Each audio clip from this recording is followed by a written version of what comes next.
morning. I always say good morning, good morning. Okay, we are live because you never know exactly when we are live, but we are live now. Good morning, Richard. How you doing? I'm good, thanks. How are you? I am good. Good morning, LinkedIn Live. I feel as I'm having to amp up the energy slightly, Richard, because you having come from a proper theatre background, I almost feel like I should be doing jazz hands You to better start. be. 3 years at drama school, not wasted, right here. That's great.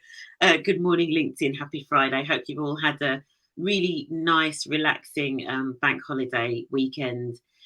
So we are talking today about diversity in the arts and arts venues, and I've got the amazing Richard Loftus, who I met. When did I meet you, Richard? 2020, I want to say. Yeah, Yeah, just before the world changed.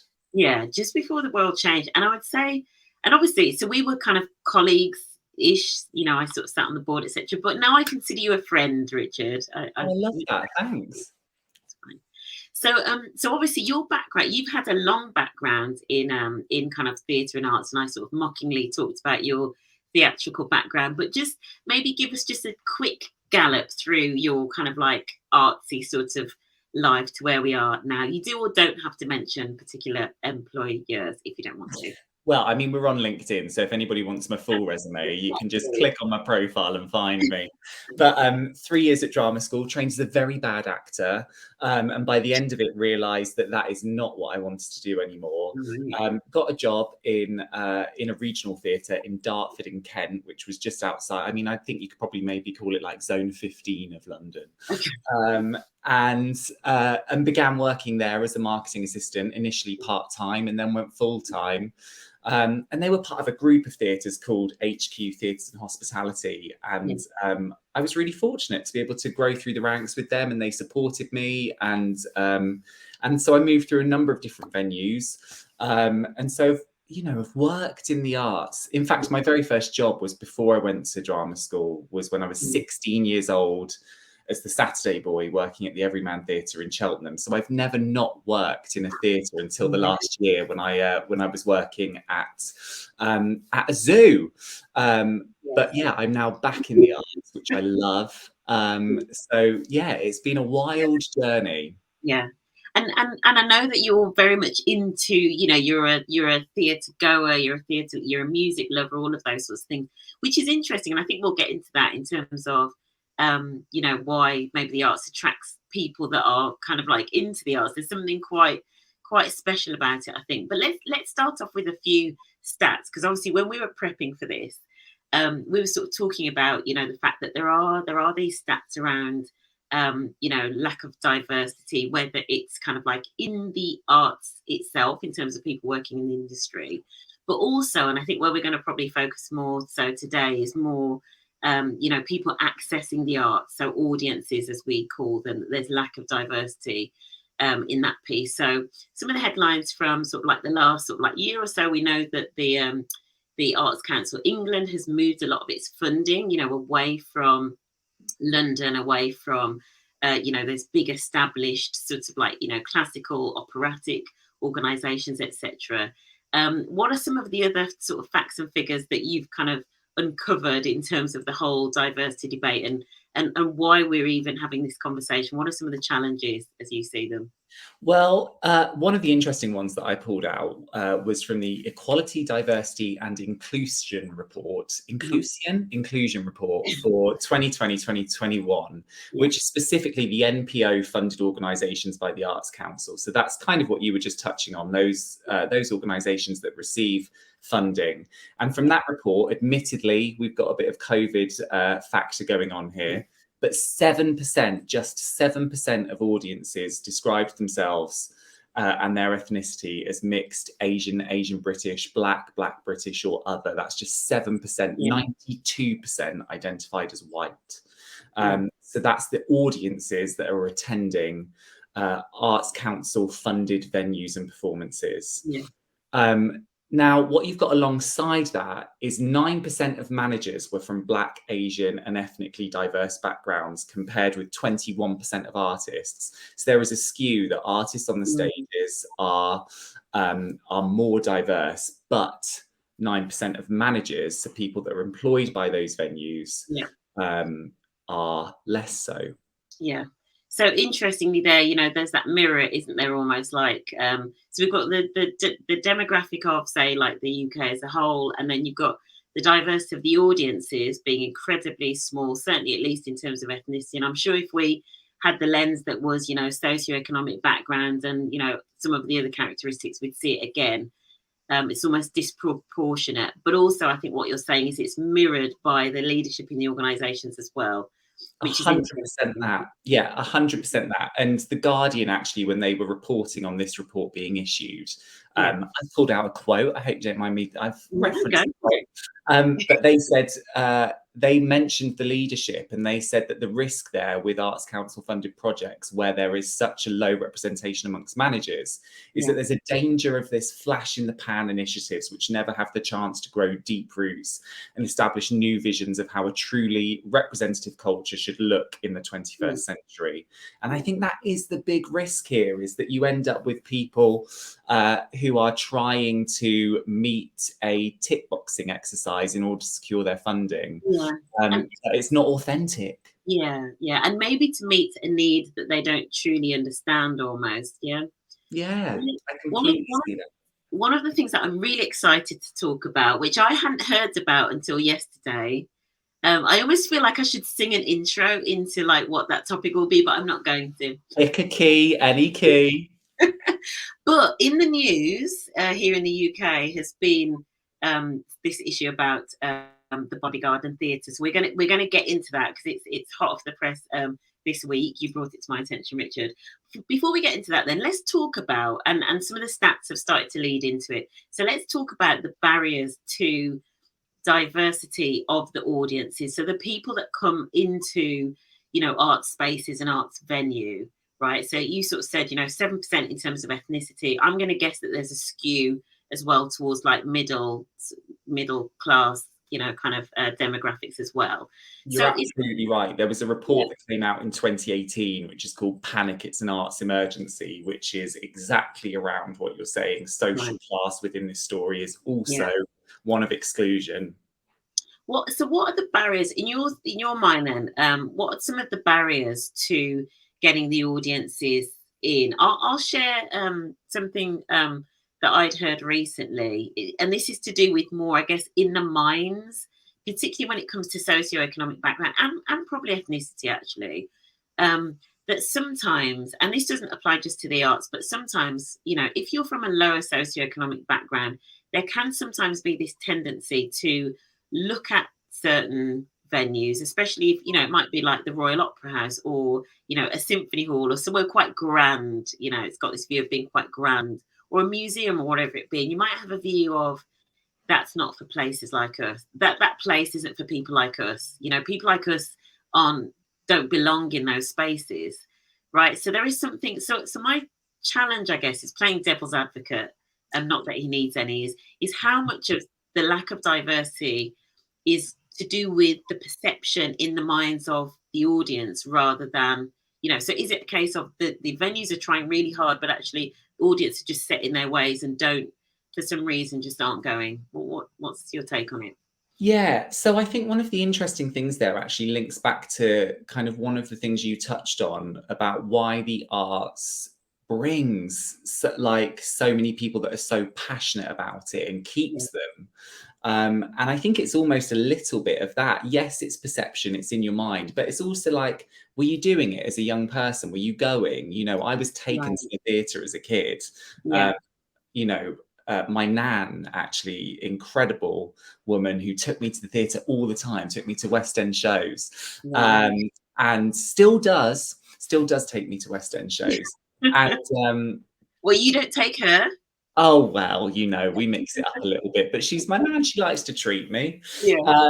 So we still go, we will still go to theatre now. So it's been part of my life and part of something that I've done. So I've always seen it as a space for me, as an inclusive space, because it's one that I've been entering since I was a young person. So I do think that actually the learning and education programs have a huge part to play in this, about making sure that people right from an early age are introduced and brought into these spaces so that they can see right from the off that everybody is welcome. Yeah, that's really interesting because as you were talking there, actually, what I was thinking was, as parents, so say for example, somebody like me, so my background, single parent mom, sort of, working class background, all of that sort of stuff. So I haven't grown up in those, going to those spaces. My nan was taking me to church rather than taking me to the theatre. Do you know what I mean? Right? And we'll come into that a little bit later when we come to etiquette, right? But here's the thing that's interesting. I guess what I should probably be encouraged to do as a parent, is to kind of, just because I haven't experienced it, it would be good, wouldn't it, if we encourage more parents to kind of get involved and, take their kids to things like that, so do you know what I mean? It's almost like breaking out of that mindset of, just because I didn't go, that doesn't mean that that I can't take my own children. But as you say, part of it is venues then working with schools and all of that sort of thing to actually get children feeling like they can go and get involved in those sorts of things. Totally. And particularly on theatre side of things, actually, one thing that is super interesting, and it does tie in a little bit with etiquette, and I know we're sort of like skirting around that topic a little bit, but pantomime, for example, which happens yearly. Yeah. Pantomime's the lifeblood of regional theatres. A lot of them would not survive without it. In some cases, it's 30-40% of their annual income each year.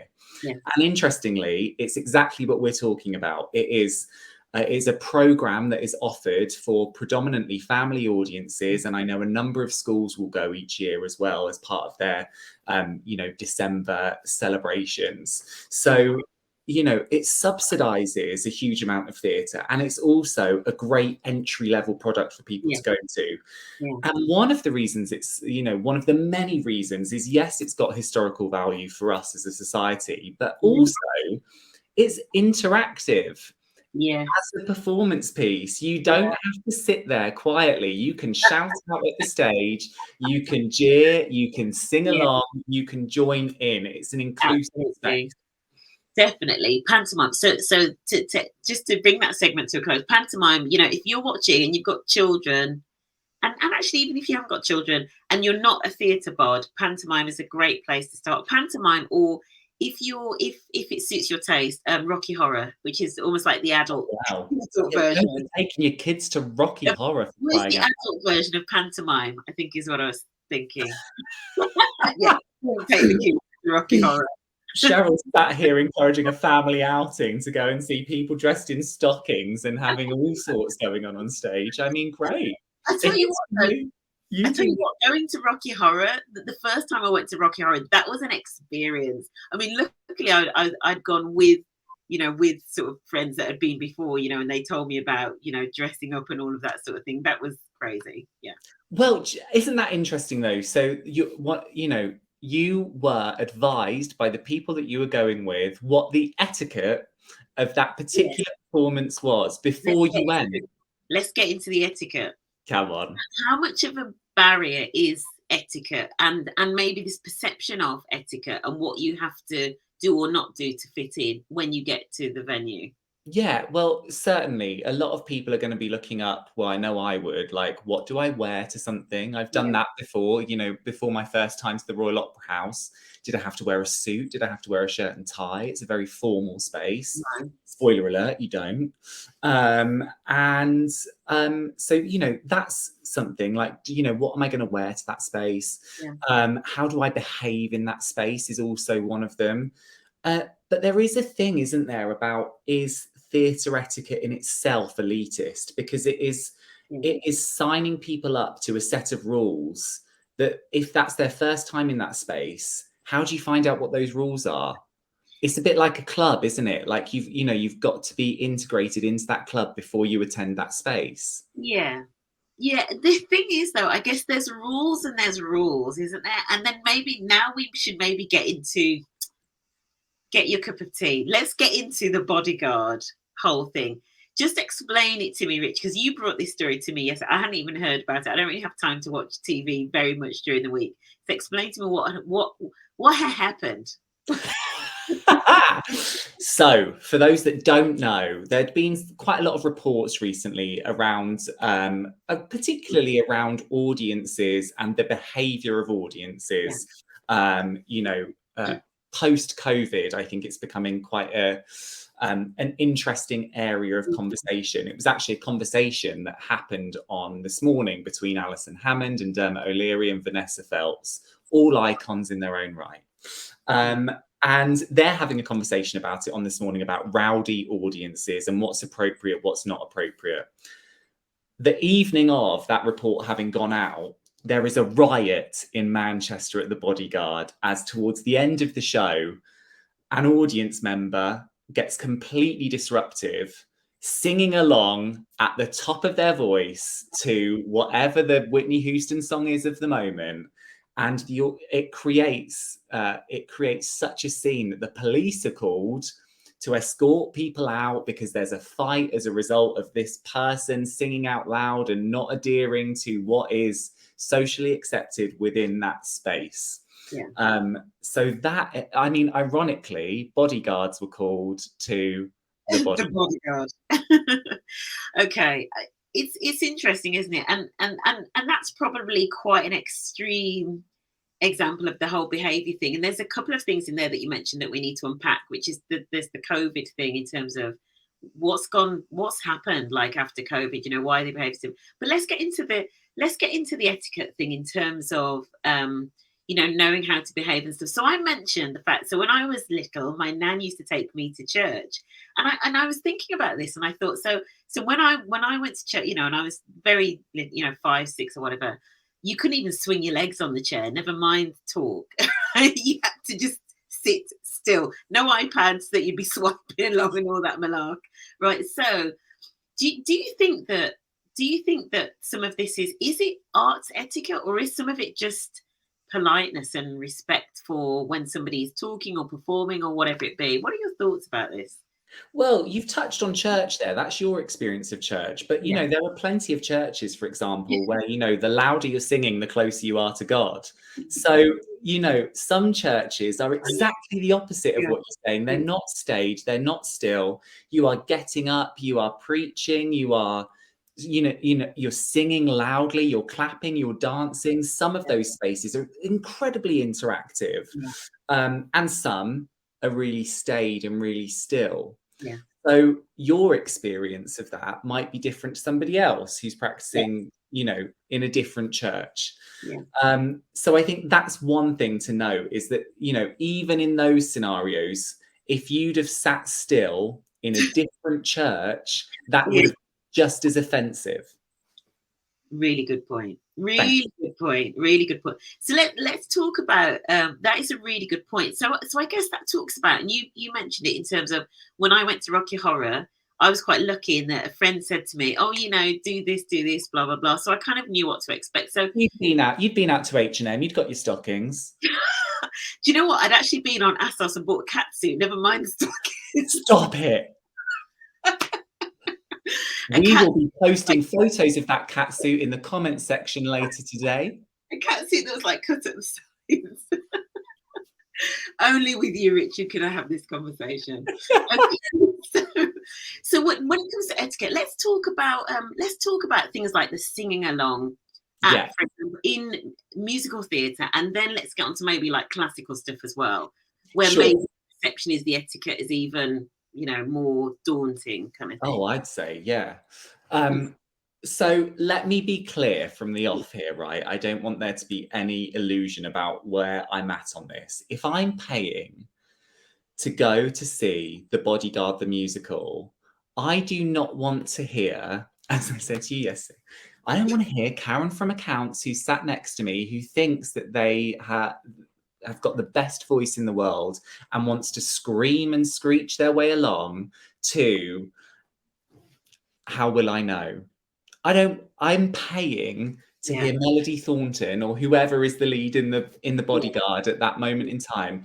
I want to hear them sing it, because if Karen over here, who sat next to me, was the person, then they'd be up on stage, not sat next to me in the balcony. So I don't want to hear it. However, What I will also say about this is maybe somebody is coming for the first time and is coming because Whitney is their favorite artist. Yeah. And they see the singing along as appreciation for what is going on. I don't think that's what happened in the case of the Manchester incident, to be very clear. But I do think that, you know, particularly with a musical like The Bodyguard, where maybe the reason you're coming isn't for the show, but is to hear Whitney's songs. Yeah. Your experiences of going to concerts, at a concert you'd shout and scream along with your favorite artist anyway. So maybe if that's your only experience is of going to those live entertainment spaces where you have sung along when you're actually paying to see Whitney or whoever, then maybe you kind of don't understand that actually at the finale of the show you don't want to be doing that. Yeah, it's interesting, and isn't it? Do you know what it reminds me of? It's do you know what it is? It's unwritten rules. It's 100% unwritten rules. Yeah, it is 100% that. And also, what's interesting is about societal change as a whole, right? So if we go back to, if I can take you back to Shakespeare's England, audiences would have been rowdy. Yeah. They would have been, and also Shakespeare's soliloquies would have been said directly to the audience, and the actors on stage would answer back. Yeah. There would be an engagement between the audience and the people on stage.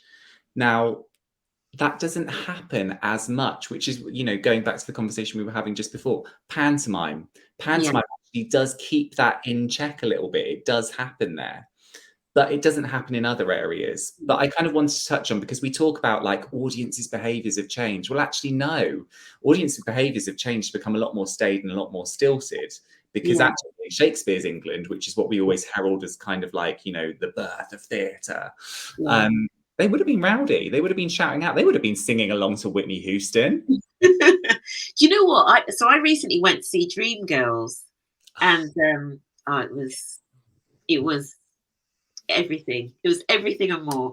But here's the thing, you know, I'm not going to say I was tempted to sing along with it, because those are sorts of songs where if I was listening to them in the radio, I would be singing at the top of my voice.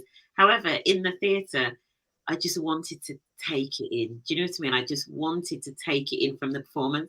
But I think, you know, as you were talking then, I was talking about unwritten rules. I think, you know, the one thing I would want people maybe working in venues or feedback to give to venues, these are unwritten rules, right? Assuming that they are there for the enjoyment of everybody and not just to perpetuate elitism, why don't they get written down? You know, why don't we, when I say written down, I mean, so for example, that The Bodyguard that wasn't a sing-along, why don't you just sort of say explicitly, this isn't a sing-along? Do you know what I mean? Like, so that people are. I think the reason that doesn't happen, right, is because if you're going to spend somewhere between 40 and 80 quid, in fact, it could be even more, is one of the things that you want to see when you're booking those tickets. Here's what you're not allowed to do. Well, it doesn't have to be as like rules. It can be like, you know, like how I'm going to brand drop, but you know how Virgin are really good at kind of conveying rules, but like in a funny way, like conveying this is how, you know, you're going to get the best out of this experience and all of those things, but in a way that isn't like rules. Do you know what I mean? Because you know, one of the things you asked was, for example, wanting to know what to wear to the opera, and actually there is no dress code. So even that, you know, even sort of something, whether it's on the website or with when your ticket comes, or something that says dress as you want to dress, or do you know what I mean? It's like how do we, you know, how do we almost like break those barriers? Because if there are rules but they're unwritten, that's almost worse than there being written rules. Do you know what I mean? Yeah. But also the rules change, don't they? As we've already said, because you know, you go to Dreamgirls and you're not singing along, but you go to Rocky Horror, and you are. So and you're dressing up. So is it for the show? Yeah, it's per show. Should the show be like helping the audience kind of understand? So I was saying to you that I went to a comedy show of sorts at the weekend, and what might have been useful, maybe, in fact, thinking about it now, actually, what might have been useful is maybe if the MC at the start had said, try to avoid maybe getting up, apart from in between the different acts or something like that, so just something that helps everybody settle in. Because going back to let's go into it. Behavior since COVID. Mm. We've all lost it. We've forgotten what it's like to be out with other people. No? Yeah, well, theatre, concerts, one of the amazing things about them is they're a shared experience. You go Yeah, into a space and they're a shared experience. You're enjoying that with other people that you've yeah, not met before. So it is unifying in that way. You are yeah, part of a group having that once only experience. Even if you're seeing a show that's on for a long run, it will not be the same night by night by night. There will always be something different that happens, because everybody's human. yeah, So that's one of the amazing things about a shared experience. yeah. But during COVID, what we've had is isolated experiences where the self, where I Mhm. are, you're your own boss because you're working from home. You Yeah, are you're an individual. yeah. And so what you've got then is somebody, and Kirsty Sedgman actually has been tweeting a lot about this post Bodyguard. So I would encourage people to look up her tweets because she's a lot more eloquent than I am on this subject. But yeah, you've got people that are kind of quite, selfish and kind of going into being the I and taking that energy into that shared experience and not being mindful that they are not the only person in that space. Yeah, that's really interesting. And I guess just that maybe people have forgotten. People maybe have forgotten, or we've maybe got people that are going into these spaces for the first time again. More people because of that kind of that block of time when nobody was going out. Yeah, Um, totally. And also you've kind of got a different energy in as much as people are looking for things that are more experiential, that are because they've been watching TV for however long by themselves, sat on a sofa. And theatre is interesting because a lot can be on a proscenium arch stage. So it's almost like you are sat in front of a TV. It's just, there's not a screen and there's actual people on that stage. So there is an element of it that feels quite similar to the experiences that you might have had. Yeah, you're not on your sofa, you're in an auditorium with however many other people around you. yeah. If there was, and we're gonna wrap up in a couple of minutes. If you had a magic wand and there was maybe like one thing that you could do in this space, particularly maybe for audiences, so when I say audiences, obviously audiences are made up of people. So for the individuals that are watching this, whether or not they work in the arts or whether or not they maybe don't go to arts venues for whatever reason, do you know what I mean? What Yeah. kind of advice would you throw out to them to kind of get them more engaged in this space? Oh, just pick a show, whether it's a film that you love that's now on stage, or as we said earlier, pantomime is a great gateway into theatre for anybody, particularly for people with families, young families. Get yourself to a pantomime. And they are not like you think they are. Pantomimes are not this staid old kind of genre of performance that people think. They've got modern songs in them. They've got, and also they queer up the gender norms. You've got a guy dressed in a dress there, parading around as the dame on stage. You've got a bit of everything going on in a pantomime. So get yourself there. But just give it a go, because what's the harm? Is if you don't enjoy it, it's going to be what, 2.5 hours of your life that you won't get back? Come on. It's totally worth it. Exactly. And do you know what, Panto, I forgot to say actually, I took my daughter to Panto. Like for years it was like an annual tradition. And then my goddaughter, her parents would take her as well, and then we'd go with them. Yeah, it's really nice. It is part of a sort of nice sort of Christmas tradition or whatever to get into it. And it is that sort of like foot in the door. Totally. And it will inspire a lifelong love of theatre. I guarantee you that. Yeah. Amazing, amazing. Well, thank you so much, Richard, for joining me on this morning's LinkedIn Live. I feel like I need to get you back in, probably to talk. We could wax lyrical about RuPaul's Drag Race and all Oh, sorts of other things. But I've that's got all the time in the world for that. Before we go, yeah. are you gonna for our viewers do any songs from The Bodyguard?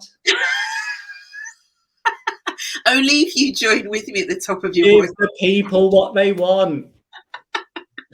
I'm not going to do any songs for The Bodyguard. But thank you so much for joining, Richard. It's been amazing to talk to you. And for those of you who are watching, and where can people find you apart from on LinkedIn? You're on Instagram, I think, aren't you? I am. I live a champagne lifestyle on a lemonade budget on Instagram. You can find me there. Yeah. I'm on LinkedIn. I'm on Spotify. You can tune into my running playlists on Spotify. Yeah. Okay, perfect. I didn't know you had a running playlist. So I've learned something today, even though I'm not running, so I maybe won't listen to it. Okay, perfect. Thank you all for joining, and have an amazing weekend, everybody. Take care. Bye. And we are out.